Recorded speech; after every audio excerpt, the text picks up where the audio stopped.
Mangoes. Mango से बहुत कुछ बन सकता है और मेरा फेवरेट डेजर्ट है बेक्ड योगर्ट, जिसे हम प्लेन और मैंगो फ्लेवर का बना सकते हैं। बेक्ड योगर्ट बनाना बहुत ही आसान है। उसके लिए of course we need yogurt, साथ ही उसमें हम डालेंगे कंडेंस्ड मिल्क और इसे हम अच्छे से मिक्स कर लेंगे। दही बिल्कुल स्मूथ हो गई है। इसमें अब हम डालेंगे क्रीम और वेनिला एक्सट्रैक्ट। इसे अब हम अच्छे से विस्क करेंगे।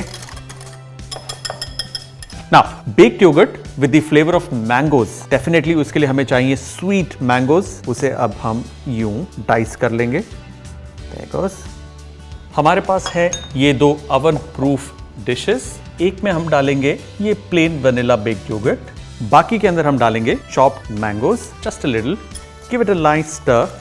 थोड़ा सा मैंगो ब्रेक होंगे, स्क्विश होंगे, हल्का सा कलर चेंज होगा। That's it. Now pour it into the रेमेकिन।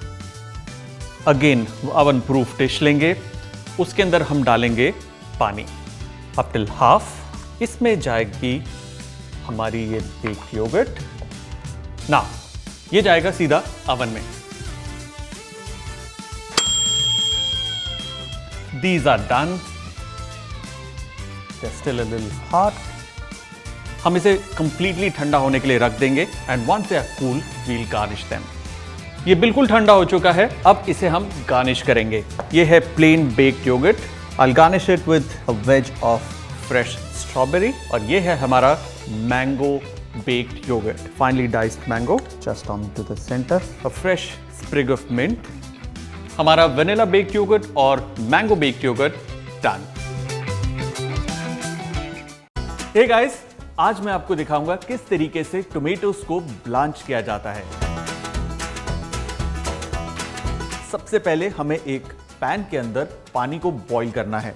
अब हम लेंगे टोमेटोज की ये जो है आई होती है, इसके जो ऑपोजिट है वहां पर हम चाकू की मदद से एक और दूसरा कट लगाएंगे, मतलब लाइक एन एक्स इस पे कट लगेगा। अब बॉइलिंग वाटर के अंदर हम इन टोमेटोज को डालेंगे।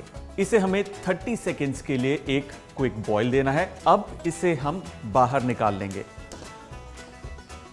और इसे हम डालेंगे चिल्ड आइस्ड वाटर के अंदर। इसे हम सोक करेंगे करीबन 1 मिनट के लिए। अब पानी में से टमाटर को निकालना है और जहां पर हमने इसे स्लिट किया था वहां से इसे पील करना है, ठीक उसी तरीके से जैसे हम एक संतरे को पील करते हैं। And that's how you perfectly blanch a tomato.